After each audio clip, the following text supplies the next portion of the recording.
Okay, we're going to tie a fly that we've been working on for literally 2 years.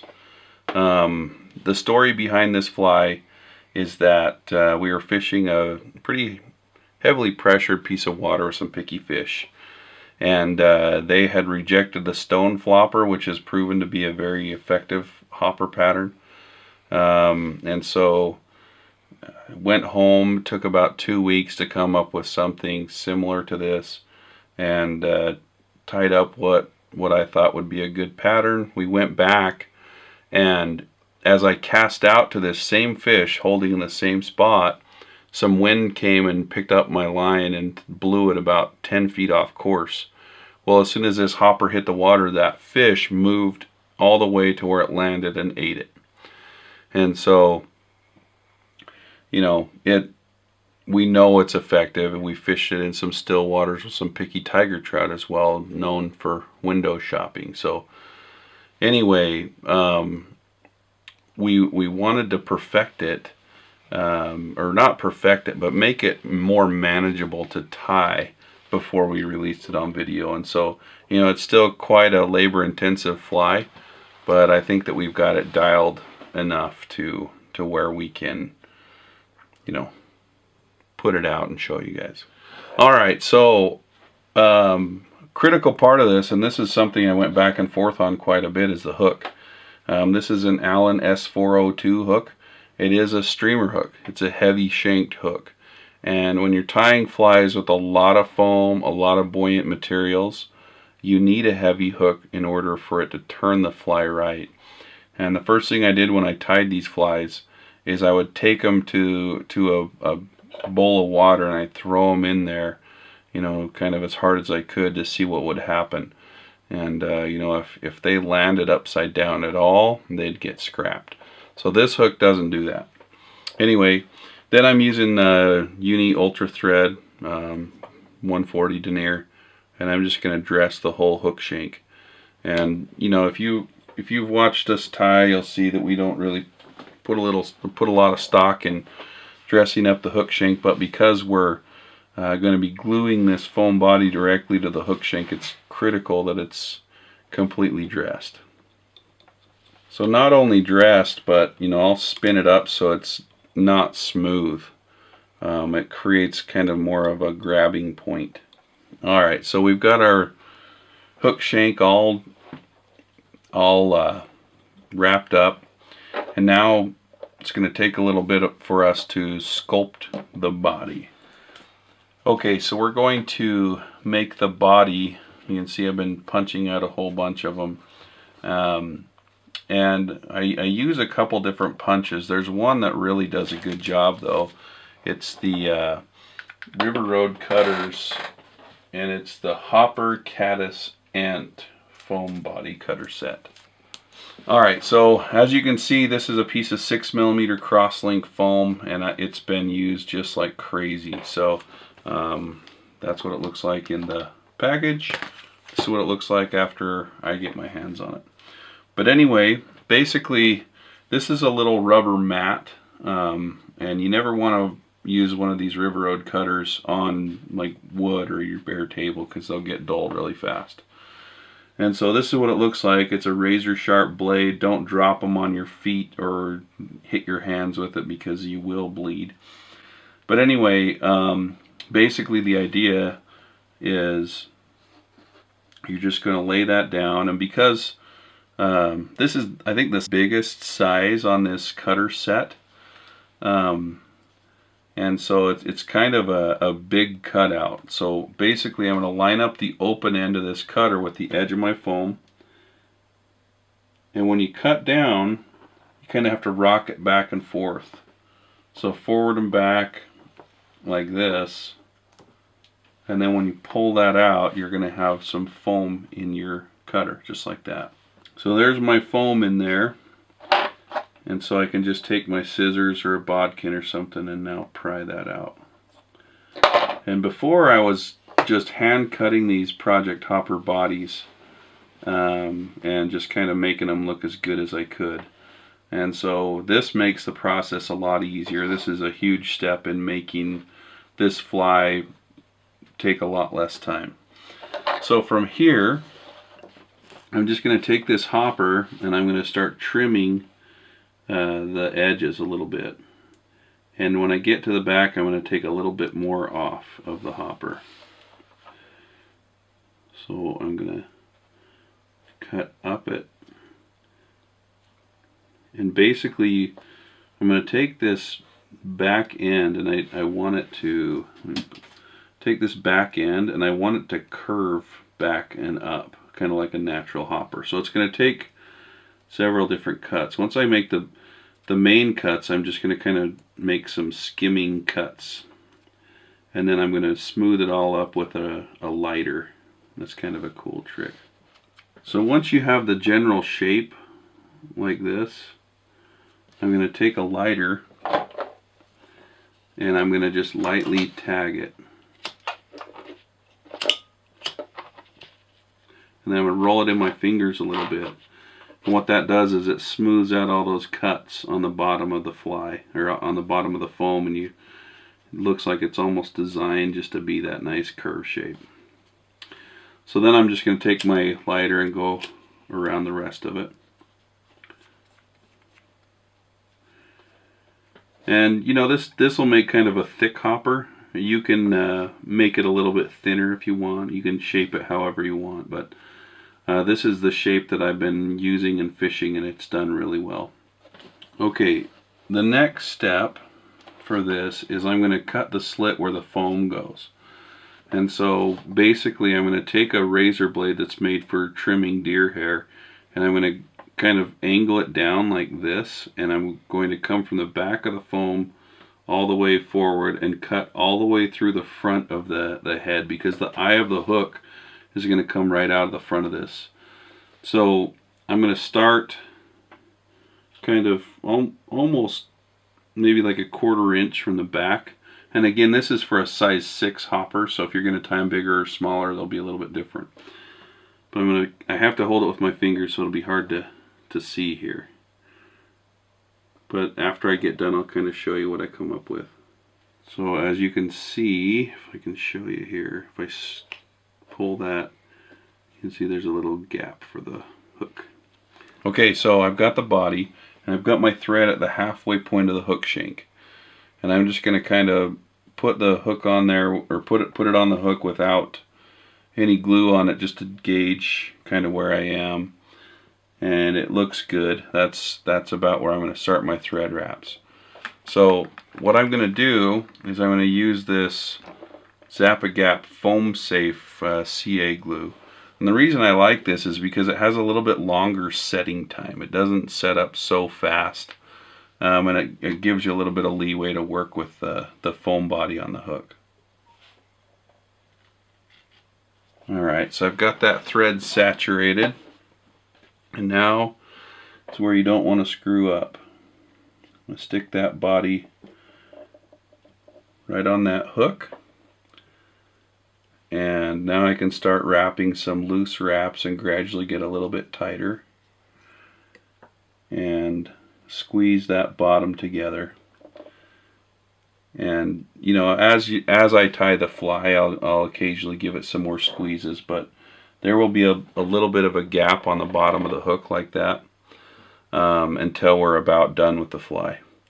Okay, now this is the time where we tie in the legs. Okay, now we're going to make a couple of the legs. So this one turned out a little bit short, but it's going to look similar to this. So basically, the legs made out of 2mm foam,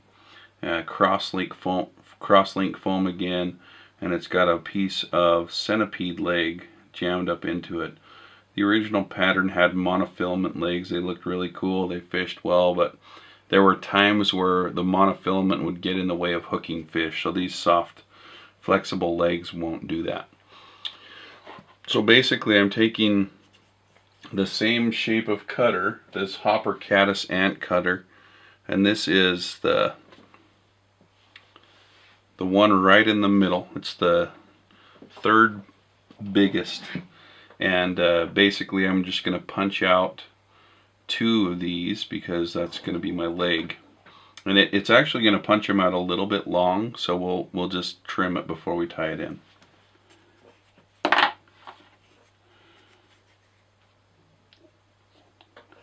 So again, we're going to punch it and wiggle it around. Okay, so now I've got two little objects like that. And so that's too fat for a hopper leg. So basically what I'm going to do is I'm going to come in here at the curved end, and I'm going to cut it at an angle and just cut kind of a sliver off of it like this. So the end product is going to look like that. Alright, so now that I have two general shapes for the legs, I'm going to touch them very gently with this lighter. Just a little bit. Kind of roll them in my fingers. Just enough to take those hard edges off. Okay, and that's not a necessary step. I mean, the whole lighter thing you can get away with not doing, so not a big deal. So I've got one of these laying down flat on its side, and basically what I'm going to do is I'm going to poke a hole through this like that, so that it's this leg, this is where the centipede leg would come through. This foam is going to be at a 90-degree angle from the foam. So I'm going to just tip it up on its side like this and poke a hole. So I've got it punctured, and I'm going to poke that all the way through. Now this can kind of be tricky. I've got a bodkin that is wider in diameter than these centipede legs that I'm using. And that, if you don't have one that's wider, you can just kind of wiggle it around a little bit to bore out that hole a little bit. And the reason you need to do that is because if you were to use a leg puller to put this centipede leg through, it would destroy the tiny little tip of this leg. So basically, now that I've got that hole,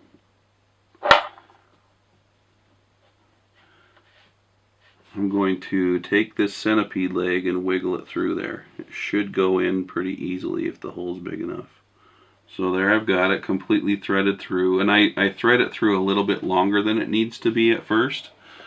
And then this is where this thin Zap-A-Gap really comes into play. It binds pretty fast and penetrates. So because the hole of the foam was quite a bit bigger than the centipede leg, I'm going to kind of smash it down a little bit, and that will close that hole back up, and it will hold that centipede leg in there pretty well. Alright, so tiny bit of glue, and you're just going to dab it on there. I probably got too much on, and take the excess off with your finger. Now that's going to seep in there and get down in and create a very durable junction. Okay, so once this super glue is set, you can see I'm pulling on it pretty good. It's not going to come out of there. So I'm just going to trim this excess portion. Let's see if I can get it. Just take that and trim it right off. It's hard to do it holding into this single. So, alright. So there we go. And then I'm just going to kind of trim the back leg, holding it like this, bending the leg over so I can gauge how long I need to cut it. So a little bit longer than the actual leg. So I've cut it off pretty long here, and that's fine because once we get it on the hopper, we can trim it off. Or you could leave it long and fish it like that. So anyway, that's how to make the back legs for these hoppers. So I'm going to take these legs, and instead of just tying those in like this, those hoppers will sit with their legs pretty high up, so almost at a 45-degree angle from the body. Now the other thing is, I want my legs to extend a little bit past the body. So we made these a little bit longer than they need to be, so I'm going to cut off just a little bit. Probably about like that much. So once it's there, you can hold it in shape or in place and tie it in. I'm going to tie this front piece in first to make sure that it goes in the way I want it.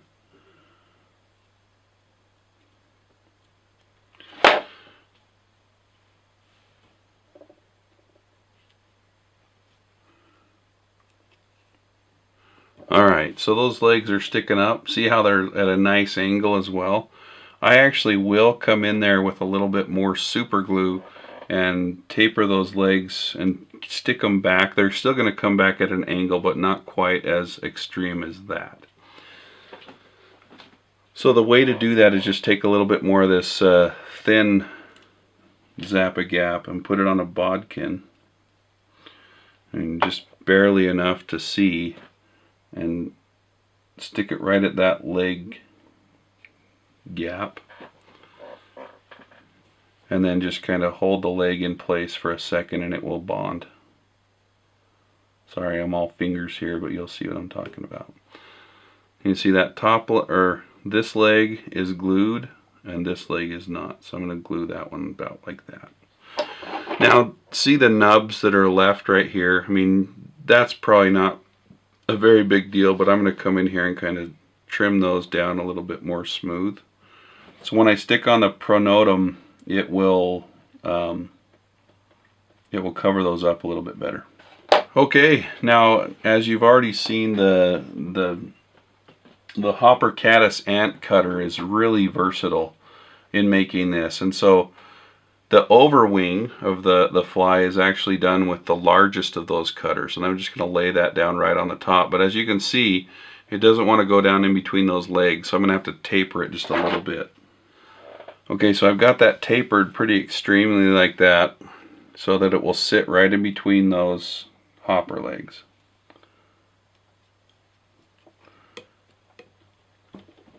So we've got it tied in, and I'll trim off that excess.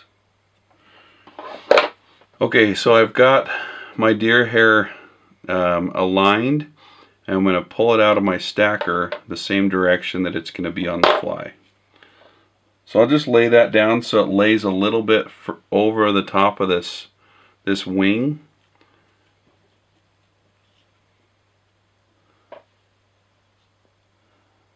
And I'll tie that down without letting go of the tips. Just 3 or 4 wraps. And the reason I don't let go is because now I'm going to stick my scissors in here and catch all those excess fibers and cut them off. Alright, I know what you're thinking. It looks like that hopper has a huge long head, and now it's time to create the rest of the body. So as you can see, I'm kind of squishing that super glue now. I'm trying to get it to close the rest of the way, and it's getting closer. So from here, I'm going to put on a couple hand whip finishes. You can use your tool. When I say a couple, literally 2, just enough to get that to tie off. So now we're going to reattach so you've got this front piece, you're going to reattach this about halfway in between this piece. So the front half's going to be the head, and the second half's going to be the scientific name of the part right behind the head, which is called the Polywally Ding Dong. Believe me, my friend's a fisheries biologist, he told me. Alright, so you can see that segmentation coming into play really nicely. And now, in my opinion, this is what really makes a cool hopper pattern, is putting in the pronotum. Did I say that right? Yes, sir. Okay. I'm going to start calling it the saddly back. Okay, so I've got my 1 mil foam, and the easiest way to do this is I'm just going to stick this foam right even with the bottom of the head, so about like that, and then I pinch it in place and then fold it over to gauge how thick this is going to be. So it's easier for me to do it from the back side. So I'm going to pinch it in place, just wrap it over the top of the hopper, and then I'm going to come in here and cut a mark as to how thick that's going to have to be. So as you can see, there's my cut mark. So it's going to have to be this thick. And you know, as you get tying these, you can even make templates for this. But I'm just showing you, I mean, and I have it all lined up, how many millimeters the legs need to be, how many millimeters the pronotum needs to be. But this is kind of shows you exactly how I came up with the measurements on this so that you can, you know, create your own. So this is the piece of foam that I end up with, just like that. So the trick here is now to fold that and turn it into a house shape. So I'm going to fold that square over, and I'm just going to cut an angle. Let me see if I can get the camera in here, like this.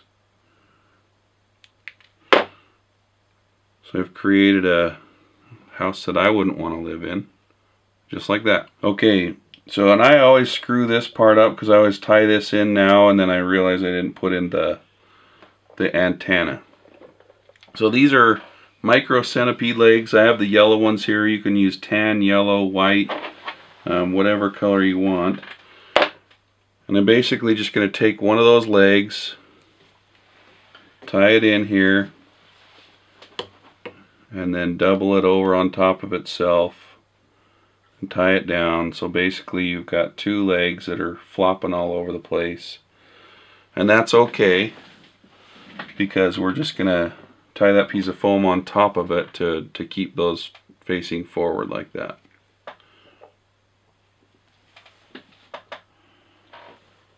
So here I've got my piece of foam right on top.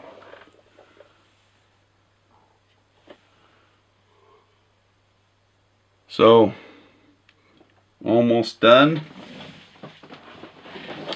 At this point we're going to take some tan and brown barred centipede legs, and that's going to make our front leg. So I'm just going to take one of those and tie it in on the far side, about like that. Loop that over the front and tie it in on the near side.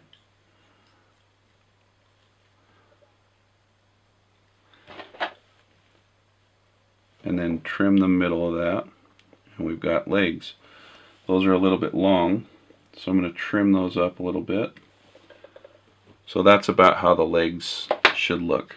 And then also these antennae are a little bit ridiculous right now, so I'm going to trim those off. So those are the legs, those are the antenna.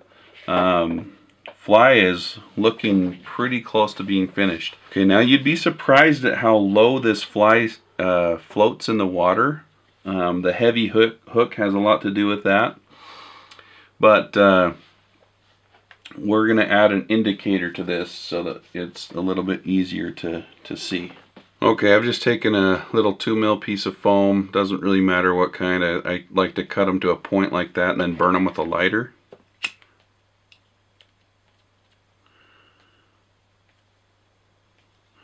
Just because I'm weird like that. And then I'm going to take that and just lay that right on top of that pronotum and tie that in and trim off the front section.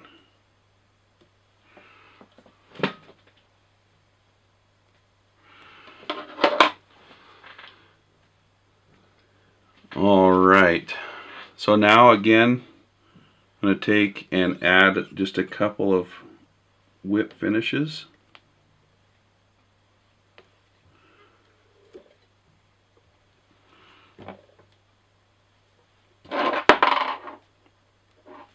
Trim that off. Okay, so that's basically all the tying involved. Alright, so now it's time to give it a little bit of a paint job and a trim. So these back legs I'm going to want to be about right there. Trim them both at the same time. And now I'm going to make some lines on these legs that are kind of they're kind of stripes that angle in toward the center. And I'll just mark it up and you'll see what I'm talking about. Like that. So I'll do that on both sides. And then I'm going to flip it upside down and I'm going to make some more angled stripes. Kind of like that. It just kind of breaks up the foam a little bit, I think. And then I will add some segmentation on the bottom of the fly. So the cool thing about a rotary vise is if I just keep my marker in one spot, I can use the rotary vise to make the line straight. So I'm using a brown marker, and these are the fine point Sharpies. And then we've got this color. It's kind of a marigold color. I don't know if they make this color anymore, so if you can find it, buy all of them that you can. And then I just come in here and make a lighter line in between the darker lines. Alright, so the very last step is to take a black Sharpie, and sometimes if you wiggle it back and forth like this, it will push a lot of the ink to the felt tip. And I'm just going to take the marker and push it into the foam, and it will make a nice circular eye. Rotate it around a little bit.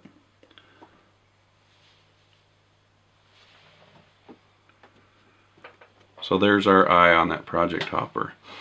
Alright, so that's our project hopper.